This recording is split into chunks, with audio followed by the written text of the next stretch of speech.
கர்த்தரும் அருமை இரட்சகருமாய் இருக்கிற இயேசு கிறிஸ்துவின் ஈடு இணையில்லா நாமத்தில் உங்கள் யாவருக்கும் என் அன்பின் வாழ்த்துக்களையும் ஸ்தோத்திரங்களையும் நான் தெரிவித்துக் கொள்கிறேன். இந்த அருமையான நாளிலும் ஆண்டவர் நமக்கு கொடுக்கக்கூடிய ஒரு வார்த்தை, மகனே மகளே உன் வழி வாய்க்கும். இந்த வார்த்தையை கேட்டுக்கொண்டிருக்கிற உங்கள் வழியை என் ஆண்டவர் வாய்க்கச் செய்வார். கர்த்தராலே மனுஷனுடைய நடைகள் வாய்க்கும். கர்த்தராலே மனுஷனுடைய காரியம் வாய்க்கும். கர்த்தரே காரியங்களே வாய்க்க பண்ணுகிறவர்.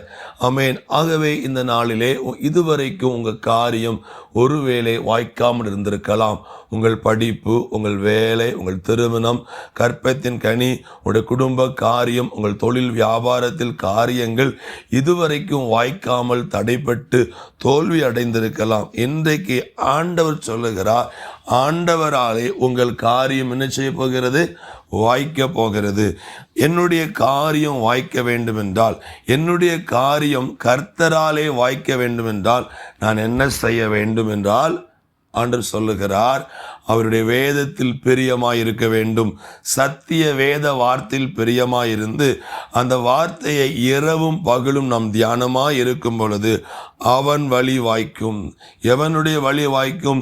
இரவும் பகலும் வேதத்தில் பிரியமாயிருந்து அதை தியானம் செய்கிற, அந்த வார்த்தையின்படி வாழ்கிற மனிதனுடைய காரியம் வாய்க்கும்.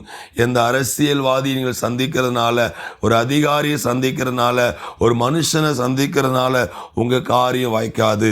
நீங்கள் கர்த்தரை சந்திக்கவும் அவருடைய வார்த்தையை தியானித்து வாழும் பொழுது உங்கள் வழியை கர்த்தர் வாய்க்கச் செய்வார். நல்ல தகப்பனே, இந்த நாளிலும் இந்த வார்த்தையின்படி தங்களை அர்ப்பணிக்கிற இந்த மகனுடைய, இந்த மகளுடைய சகல காரியத்தை வாய்க்கச் செய்து இவருடைய கண்ணீரை துடைத்து நிந்தையை நீக்கி வேதனை மாற்றி போடும். அற்புதங்கள் நடக்கட்டும். இயேசுவின் நாமத்தில் பிதாவே, ஆமென்.